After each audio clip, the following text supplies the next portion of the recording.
Hello, everyone, and thank you for coming to our session entitled Promoting Information Literacy in a First-Year Global Experience.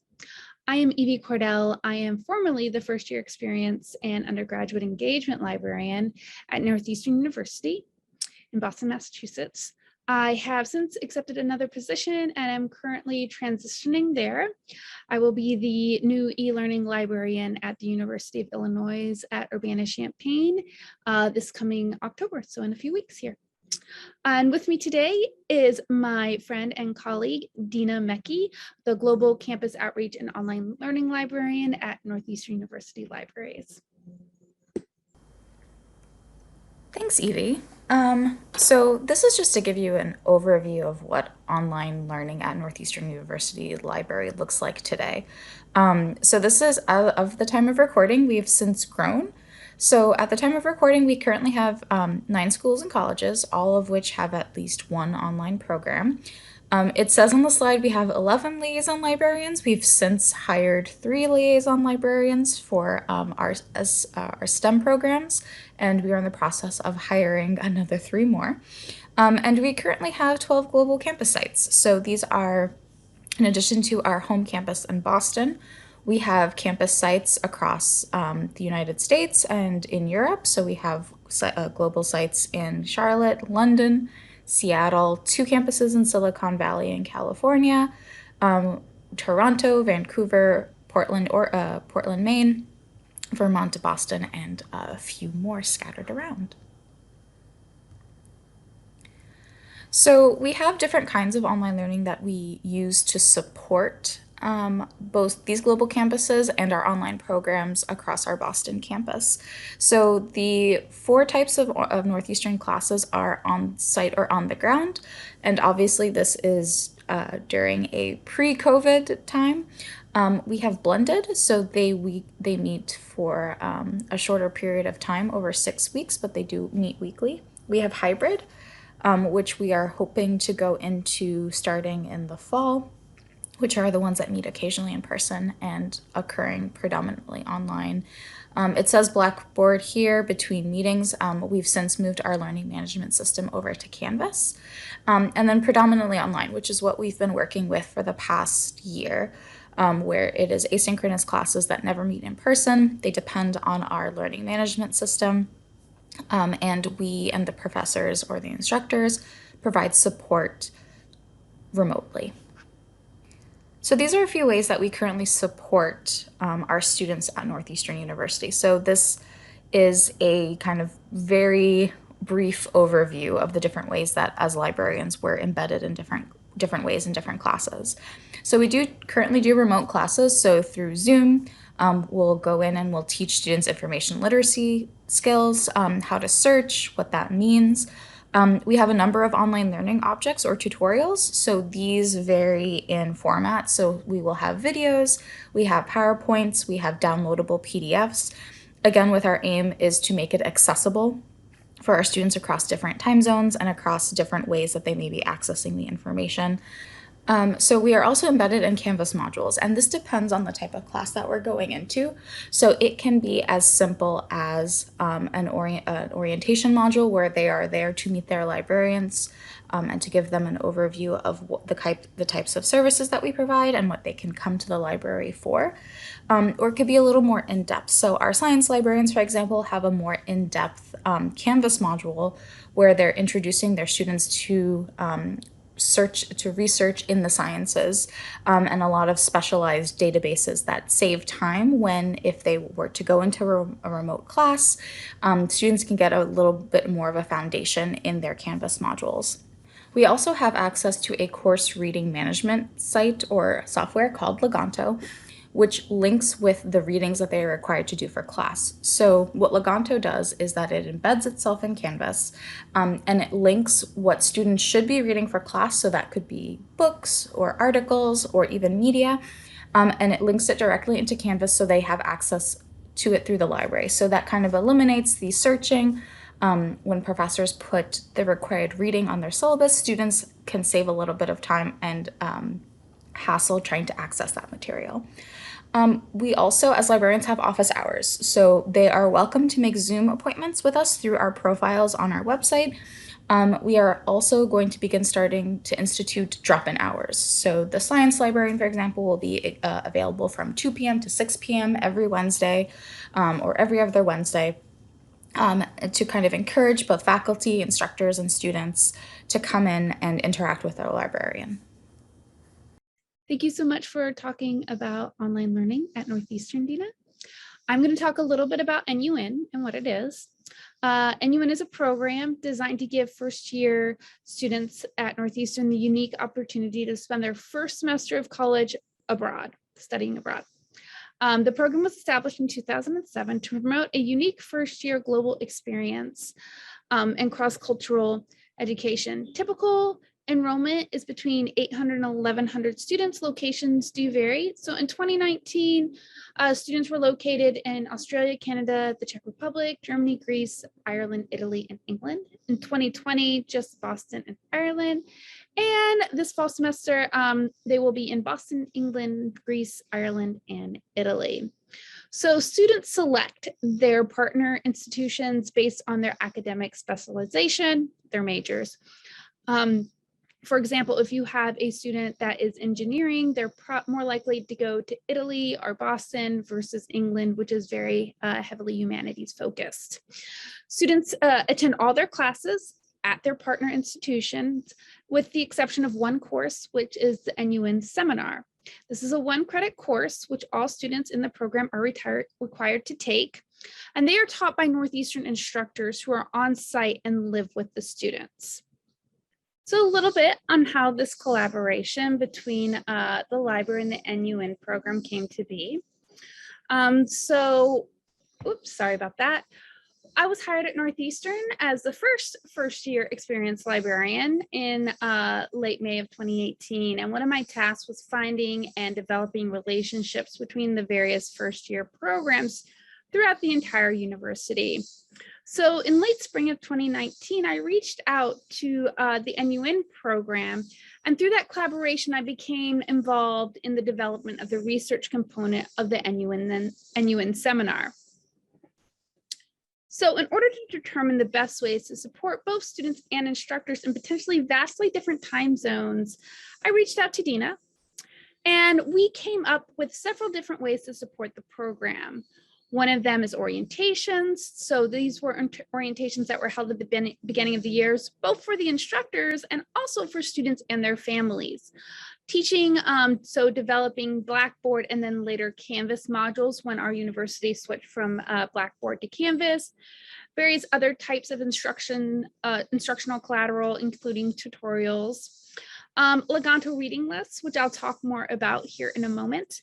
And outreach, so holding office hours and various ways for the students and instructors to contact us, as well as the administrators of the program. So one of the biggest successes we had was through using the Leganto reading list. So I was embedded into each of the courses as in the librarian mode. There are about 40 to 50 sections of the course. They're all the exact same.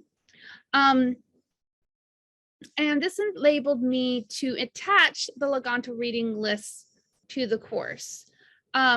So these reading lists contain a variety of information, including like a PDF of their research assignment, various tutorials on how to use the library search engine, how to access databases,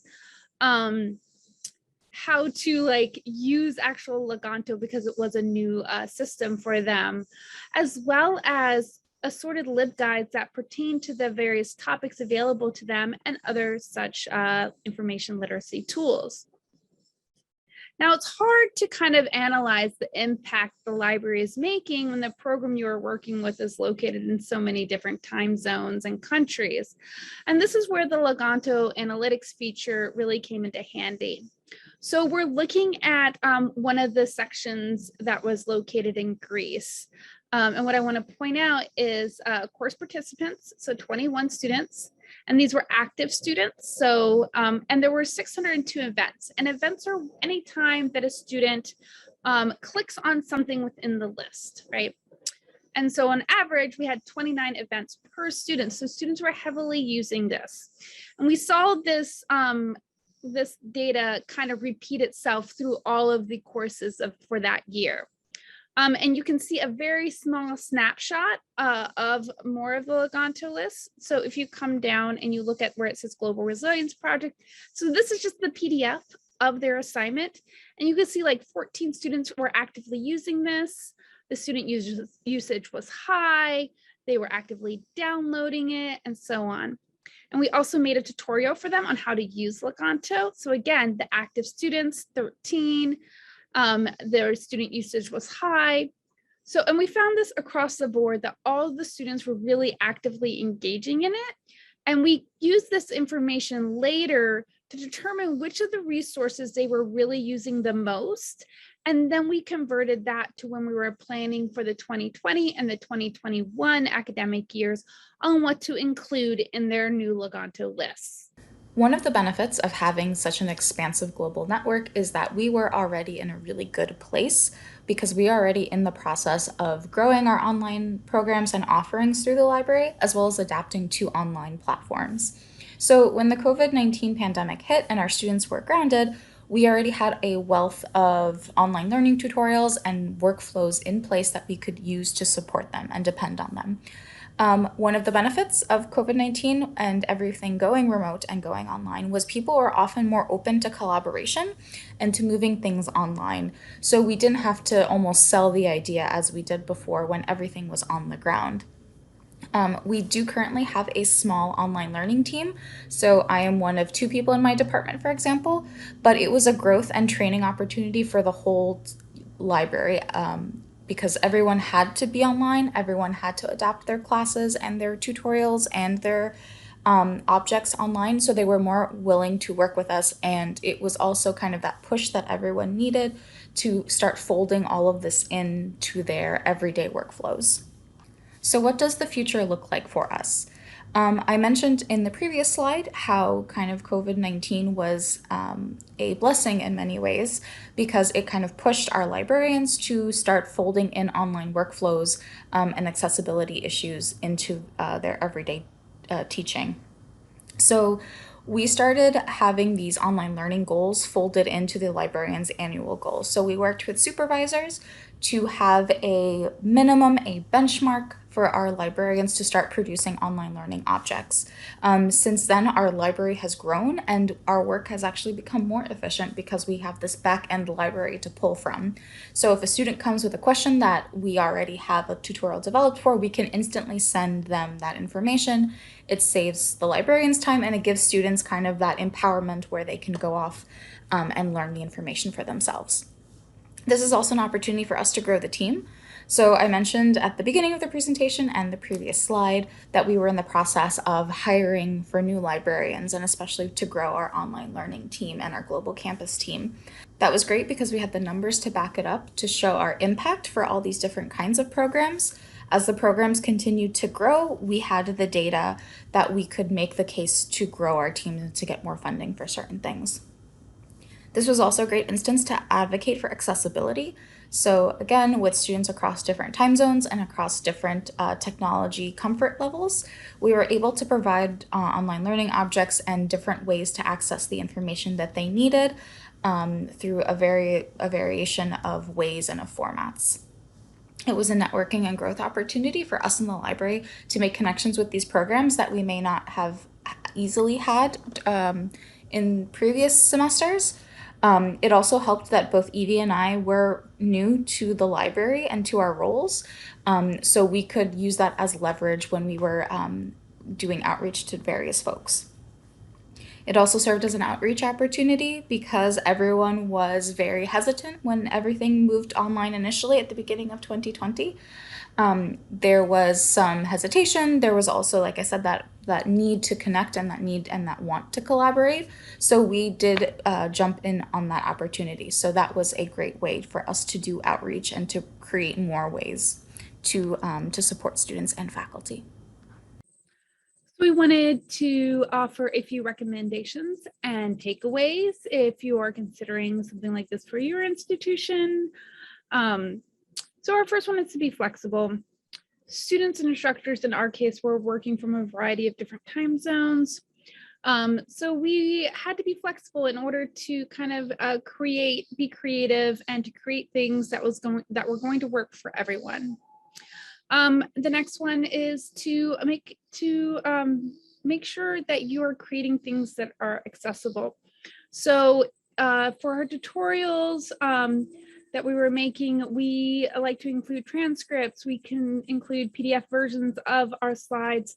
So we are providing a variety of ways for students to access the information. We also offer a variety of ways for student and instructors to get support. So I do hold office hours, which of course that might not be a realistic way for students to get in touch with me if they're like in Australia.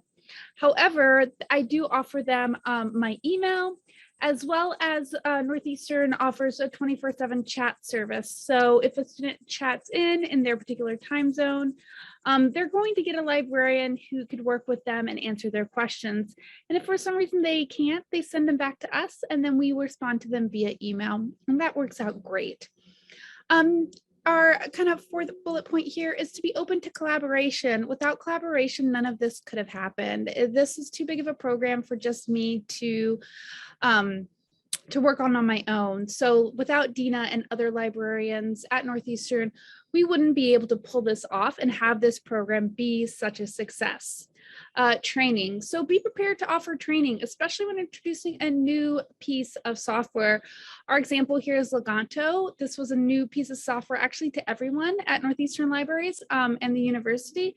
So it was not just like showing Dina how it worked, but creating collateral and materials for showing students and instructors how it worked and how easy it was to integrate in their courses. And kind of my last one here is know when to say no, that you can't do that. This past semester, I was asked to actually go into all the different courses and do a class, a live class via Zoom. And that just wasn't realistic given the time zones and the other programs I was working with at the time. So instead, I told them, you know, I can't do that, but I can create a Canvas module for you that you can embed in your courses that kind of walks through the same things I would do as a class. And this was actually a great solution. So thank y'all again for coming to our presentation. Our last slide is our contact information. We are happy to chat with you and answer any questions that you may have. Thank you so much.